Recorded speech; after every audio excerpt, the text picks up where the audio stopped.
20년이 벌써 지났는데요. 김창훈 목사님께서 영랑교회 소년부 전도사님으로 계시던 시절에 여름 성경학교 특강 강사로 저를 불러주셔서 부름받은 것이 특별히 인연이 되었습니다. 그리고 이제 가끔 장신대에 강의하러 가면 거기서 좀 뵙기도 하고, 또한 목사님께서 국민일보에 또 설교를 실으셨더라고요. 그래서 반갑게 또 맞았고, 또 교단에서 나오는 기독공부신문에서도 가끔 배웠던 목사님에게 3주 전에 제가 연락을 받았습니다. 교회학교 학생들에게 격려의 말씀을 전해달라는 것이었습니다. 그래서 그러마하고 기도하면서 말씀을 준비하는데요. 준비하는 시작부터 후회가 들기 시작했습니다. 제가 말씀 부탁받고 이렇게 후회해보긴 처음입니다. 설교를 듣는 대상이 전 세대라고 하니까 어떻게 해야 될지를 알 수가 없는 겁니다. 유치부부터 청소년까지만 놓고 설교해도 쉬운 일이 아닙니다. 그런데 거기에 부모님과 조부모님까지 전 세대가 다 모인 가운데 말씀을 전해야 한다니 내가 어쩌자고 이렇게 어려운 일을 해낸다고 했을까 싶었습니다. 기도하며 준비하던 중에 2가지 주제로 말씀을 전하기로 했습니다. 먼저는 우리 다음 세대인 학생들에게 주로 말씀을 전하도록 하겠습니다. 그리고 이어서 기성세대인 부모와 조부모님에게도 짧은 부탁의 말씀을 드리면서 끝으로 설교를 마칠까 합니다. 어느 날 제가 헬스장에서 열심히 운동을 하고 있었는데요. 귀에 쏙 들어오는 노래 가사가 하나 있었습니다. 오늘 밤 주인공은 나야 나야 나. 제가 해놓고도 웃기는데요. 제가 노래를 정말 잘 못 부르는데 이 구절만 계속해서 머릿속에 박히는 겁니다. 그런데 지난 4월부터 6월까지 엠넷에서 101명의 연습생들을 대상으로 방영한 서바이벌 프로그램에서 11명의 스타가 탄생했습니다. 그 이름이 뭐죠, 여러분? 그래요. 이렇게 잘 알아요. 네, 원어원입니다. 요즘 이 원어원의 노래가 헬스장이나 카페나 빵집이나 어디를 가도 계속해서 나오는데 다른 말은 도대체 들어도 모르겠어요. 그런데 딱 한 구절이, 한 소절이 계속해서 머릿속에 떠오르고 마음에 와서 박히는데 오늘 밤 주인공은 나야 나 라는 대목입니다. 그리고 어느 순간에 나도 모르게 그냥 흥얼흥얼 따라 부르게 되는데요. 이 노래의 가사처럼 아마 모든 사람들이 모든 장소에서 모든 시간에 내가 주인공이 되었으면 하는 바람이 있지 않을까 생각해 보았습니다. 그리고 아마도 우리 학부모님들에게 소원이 무엇이냐고 하나님께서 물어보신다면 부모님은 서슴지 않고 내 소원은 내 아이가 잘 되는 것입니다. 내 소원은 우리 아이가 세상의 주인공이 되는 것이지요. 아마 이렇게 대답할지도 모르겠습니다. 이러한 우리들을 향한 하나님의 뜻은 무엇일까요? 오늘 주시는 하나님의 말씀 요한계시록 3장 20절을 통해서 우리 주님의 뜻을 찾아보도록 하겠습니다. 볼지어다 내가 문 밖에 서서 두드리노니 누구든지 내 음성을 듣고 문을 열면 내가 그에게로 들어가 그와 더불어 먹고 그는 나와 더불어 먹으리라. 이 말씀은 라오디게아 교회에 주신 말씀입니다. 이 라오디게아라는 말의 뜻은 백성을 심판하심이란 뜻입니다. 이 라오디게아 교회는 세속적인 자기 만족에 빠져 있었습니다. 영적 혼동 속에서 방황하고 있었습니다.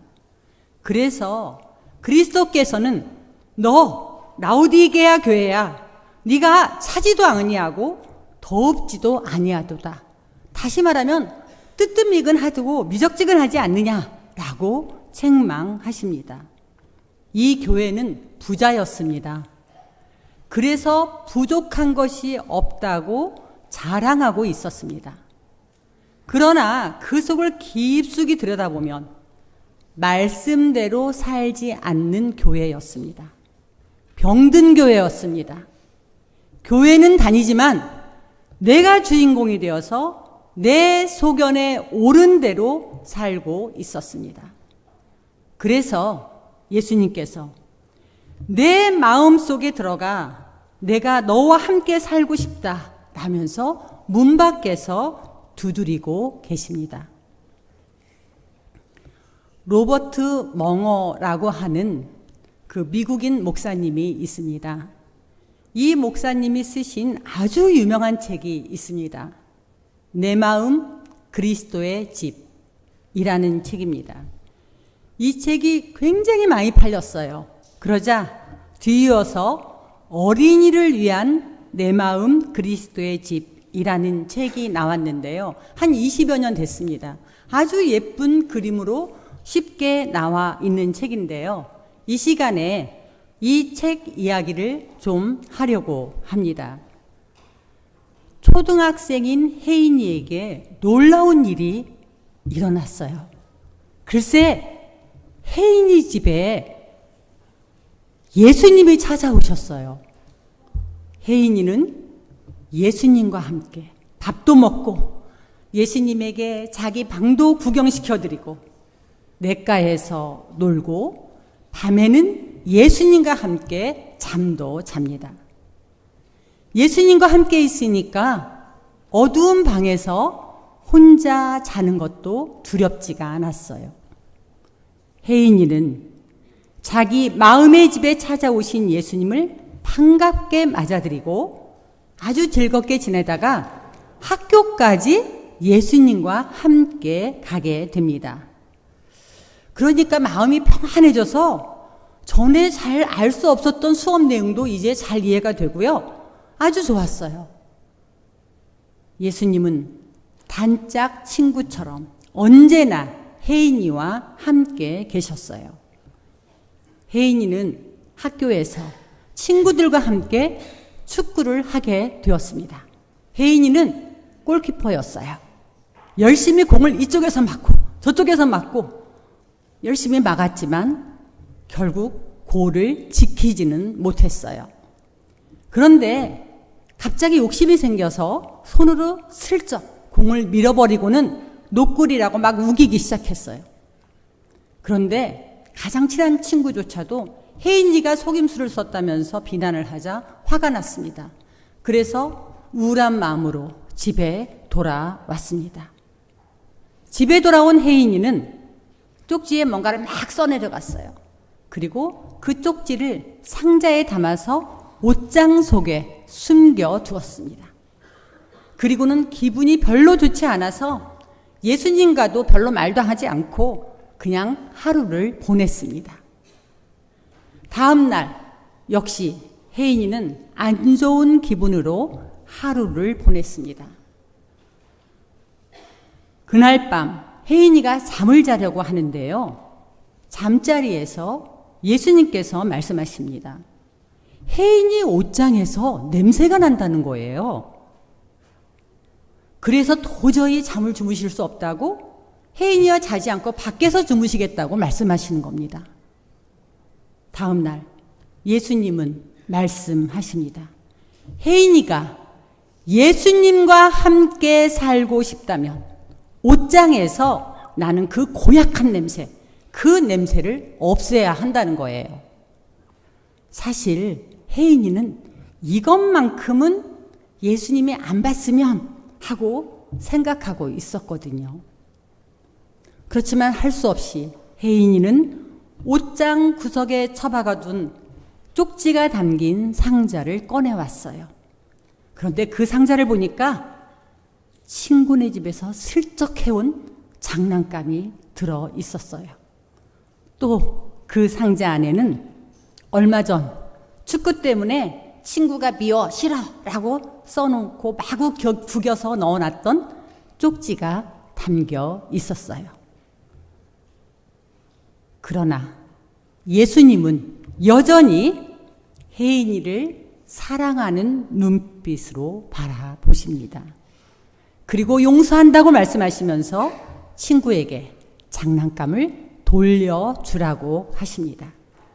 그리고 함께 있고 싶어요 라고 말하는 혜인이에게 예수님은 말씀하십니다. 언제나 함께 있겠다. 너는 이제 내 집이 되는 것이란다.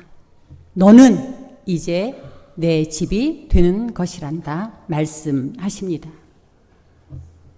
사랑하는 교우 여러분, 여러분은 모두가 예수님을 믿는 사람들이지요?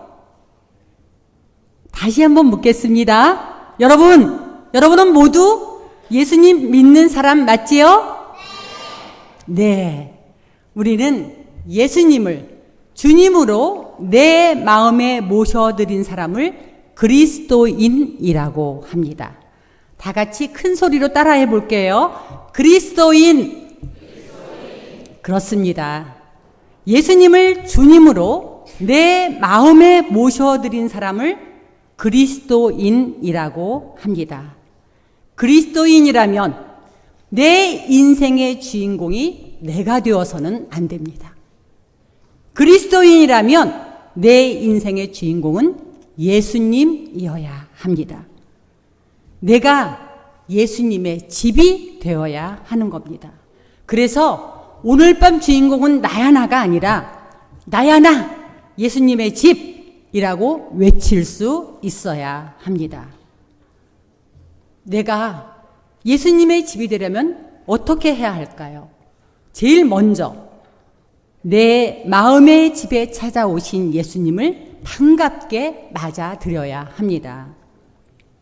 내 마음 그리스도의 집이라는 책에 보면 예수님을 믿는 사람은 자기 마음의 집에 예수님을 모셔드려야 한다고 말합니다.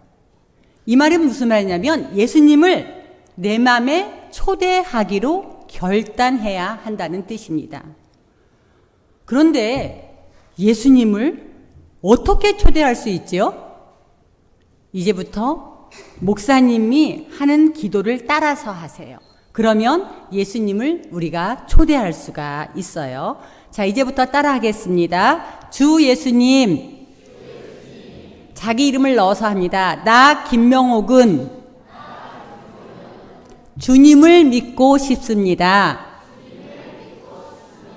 십자가에서 죽으심으로 내 죄값을 담당하시니 감사합니다. 자기 이름을 넣어서 나 김명옥은 지금 내 마음의 문을 열고 예수님을 나의 구주로 영접합니다. 나의 죄를 용서하시고 영생을 주심을 감사합니다. 이제부터 나를 다스려 주시고 나를 주님이 원하시는 사람으로 만들어 주세요. 예수님의 이름으로 기도합니다. 아멘. 자, 이제 예수님께서는 여러분의 마음의 집에 들어오셨습니다. 믿으십니까? 혜인이에게 찾아오신 예수님이 여러분을 찾아오셨어요. 이제 여러분은 예수님과 함께 밥도 먹고 내 방도 구경시켜드리고 놀이터에서 함께 놀고 오락실 갈 때도 같이 가고 어디도 같이 가요? 오락실도 같이 가고 또한 밤에는 예수님과 함께 잠도 자게 될 거예요. 예수님과 함께 있으면 어두운 방도 무섭지 않을 거예요. 고린도후서 13장 5절 말씀을 보면 예수님이 우리 마음에 계시다고 말씀하고 있습니다.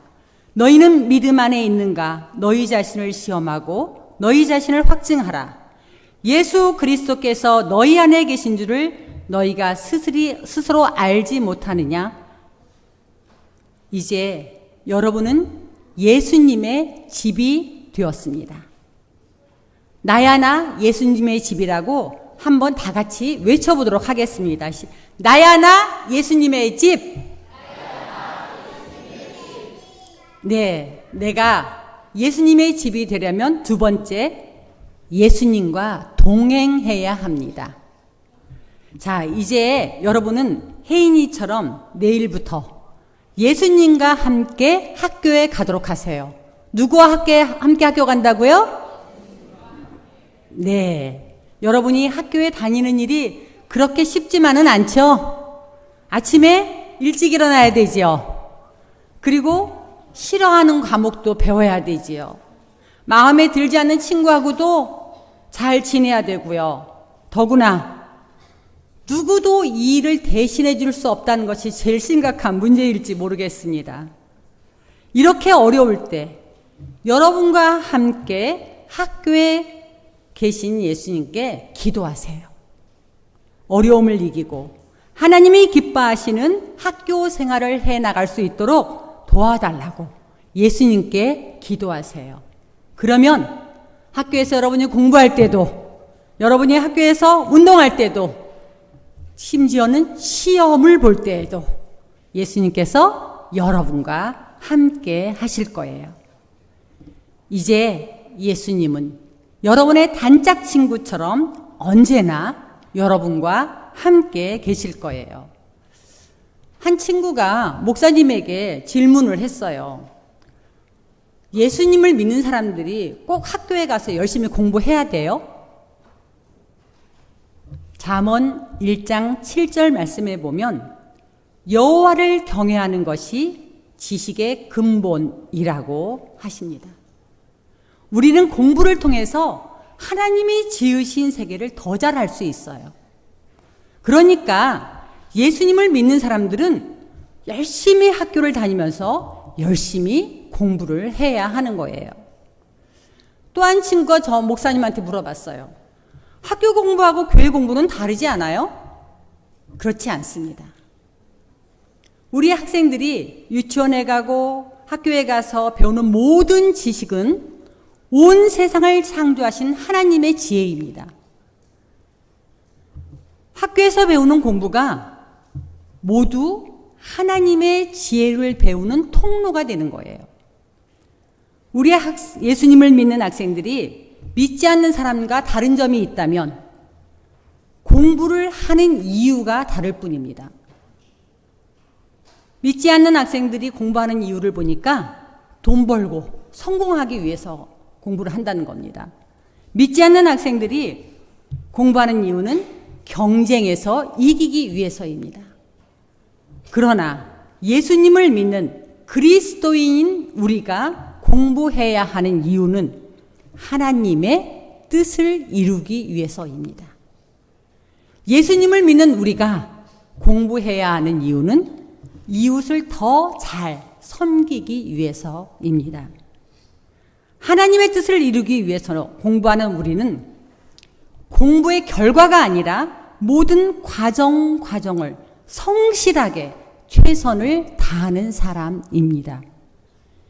이웃을 잘 섬기기 위해서 공부하는 우리는 하나님께 겸손하게 지혜를 구하는 사람입니다. 하나님의 뜻을 이루기 위해서 공부하는 우리는 하고 싶다고 하고 하기 싫다고 하는 것이 아니라 힘들지만 먼저 해야 할 일을 미루지 않는 사람이에요.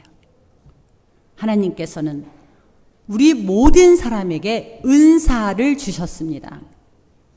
여러분이 자신의 흥미와 재능에 따라서 하나님께서 주신 재능을 잘 발견하고 그 은사를 개발하는 일은 매우 중요한 일입니다. 내가 어떤 일을 잘하는지를 아는 것이 굉장히 중요한데 여러분이 무엇에 관심이 있는지, 무엇을 즐거워하는지, 다른 사람과 비교했을 때 남다른 재능과 소질이 어떤 것인지 어떻게 알 수 있습니까? 공부를 해봐야 알 수 있어요. 지속적으로 공부를 해봐야 이것이 아니라 내가 이것을 잘하는구나, 이것을 좋아하는구나 하는 도전을 받을 수 있게 되는 겁니다. 그러니까 학교에서의 여러 활동들에도 적극적으로 참여하고 공부도 이렇게 열심히 해야 하는 겁니다. 예수님과 함께 이제 학교에 가는 우리는 예수님과 함께 공부합니다. 이제 여러분은 예수님의 집이 되었습니다. 나야 나 예수님의 집이라고 한 번 더 외쳐보도록 하겠습니다. 시작! 나야 나 예수님의 집. 내가 예수님의 집이 되려면 세 번째 꼭 필요한 것이 있습니다. 회개하는 사람이 되어야 합니다. 혜인이는 자기가 잘못한 것을 꽁꽁 숨겨두고 싶었습니다. 하지만 예수님은 그 고약한 냄새를 알고 계셨어요. 예수님이 제일 싫어하는 것이 죄입니다. 예수님이 제일 미워하는 것이 죄입니다. 예수님께서는 우리가 늘 죄에서 돌이켜 예수님께로 돌아오기를 기다리고 있습니다. 우리가 예수님께 죄를 용서해 달라고 기도하면 예수님은 용서해 주시는 분이십니다. 그리고 여전히 우리를 사랑하시고 우리와 언제나 함께 하시는 분이십니다. 그런데 우리가 어떻게 이것이 죄인지 아닌지 죄를 분별할 수 있을까요? 그것은 말씀을 보고 말씀을 읽고 말씀을 들어야만이 죄를 분별할 수가 있게 되는 것입니다. 그러면 어떻게 우리가 말씀을 보고 듣고 분별할 수 있을까요? 그것은 주일을 잘 지켜야 돼요. 주일에 와서 하나님께 예배드리고 그래서 은혜 받고 말씀을 배우고 그렇게 해야만이 우리가 죄를 분별할 수 있게 되는 것입니다. 교회 학교 학생 1000명도 넘는 사람들에게 설문조사를 해봤습니다. 주일 아침에 왜 교회 학교 못 나오니? 그 이유가 뭐니? 하고 물어봤어요. 그랬더니 첫 번째, 주일에 학원에 가기 때문이라는 거예요. 두 번째, 늦잠을 자서 그렇다는 겁니다. 세 번째, 예배나 교회 학교 활동이 재미가 없어서 그렇다는 것입니다. 제가 요즘 열심히 운동을 하고 있어요. 처음에 운동을 시작을 할 때는요, 짧은 시간 내에 많은 효과를 거두고 싶어서 정말 열심히 운동을 했습니다. 힘들어도 꼭꼭 참으면서 헬스장에서 2기구에서 막 일정한 양만큼 하고 쉬지도 않고 그 다음에 또 하고 정말 열심히 했어요. 근데 시간이 지나서 보니까 별로 효과가 없는 것 같아요. 그렇게 열심히 했는데 땀도 많이 흘린 것 같은데. 그런데 근래에 제가 좀 별로 효과가 없는 것 같아서 제대로 좀 배워서 해야 되겠다 싶어서 개인 교습을 받고 있습니다. 그러면서 아주 귀중한 사실을 깨달은 것이 있어요. 운동과 운동 사이에는 적당한 쉼이 필요하다는 거예요. 이 기구를 한번 했으면 약한 한 30초나 그렇게 쉬어주고 다음 기구로 가서 뭘 또 하고 이렇게 해야 된다는 거예요. 그런데 처음에는 시간이 아까워서 막 쉬지 않고 열심히 했었어요. 그런데 운동을 잘하는 방법은 운동과 운동 사이에 쉬어질 뿐만 아니라 일주일 동안 내내 하는 것보다 쉬는 날도 있는 것이 더 예쁜 근육도 만들고 더 건강해질 수 있다고 알려주셨어요. 그런데 이것이 몸뿐만이 아닙니다. 우리의 뇌도 마찬가지라는 연구가 있어요. 우리가 일주일 내내 공부를 하고 주일에 쉬면서 예배드리는 것은 우리가 생각할 때는 우리가 정말 큰맘 먹고 우리 주님께 뭔가를 해드리는 것 같지요? 그런데 그게 아니에요. 우리가 주일을 지키는 것이 아니라 하나님께서 우리의 몸과 우리의 마음과 우리의 뇌의 쉼을 통해서 우리를 지켜주시고 계신 거예요. 뿐만이 아닙니다. 이렇게 하나님께 예배드리고 말씀을 배우고 하는 가운데 우리가 죄를 짓고 있는지 아닌지를 알 수 있는 분별력을 갖게 해주세요. 말씀을 통해 우리가 죄를 분별할 수 있도록 도와주십니다. 여러분들 곡성이라고 하는 영화를 안 보신 분들도 곡성이라고 하는 영화를 생각하면 생각나는 그러한 말이 있죠. 무엇이 중요한디? 라는 말이잖아요. 여러분, 정말 무엇이 중요합니까? 썩어질 인생입니까? 영원한 생명입니까? 이제 우리는 예수님의 집이 되었어요. 이제 다시 한번 내가 바로 예수님의 집입니다. 이런 마음을 담아서 나야나 예수님의 집 하고 외쳐보도록 하겠습니다. 나야나 예수님의 집. 이제 부모님 세대에게 한 가지만 부탁드리고 말씀을 마치도록 하겠습니다. 여러분 혹시 피그말리온 효과라는 말을 들어보셨지요? 이 피그말리온이라고 하는 사람은 신화 속 주인공입니다. 왕이었다고 합니다. 왕이면서도 조각을 아주 잘하는 사람이었는데요. 돌로 아름다운 작품을 만드는 당대에 뛰어난 예술가였다고 합니다. 어느 날 이 왕은 대리석으로 아름다운 여인상을 조각했습니다. 그 여인상이 얼마나 아름다웠던지 이 왕이 반해버렸어요. 근데 반한 정도가 아니라 이 돌로 만든 여인상 때문에 상사병에 걸리고 만 겁니다. 본인이 만들어 놓고 얼마나 예뻤으면 그렇게 상사병이 났는지 알 수가 없습니다.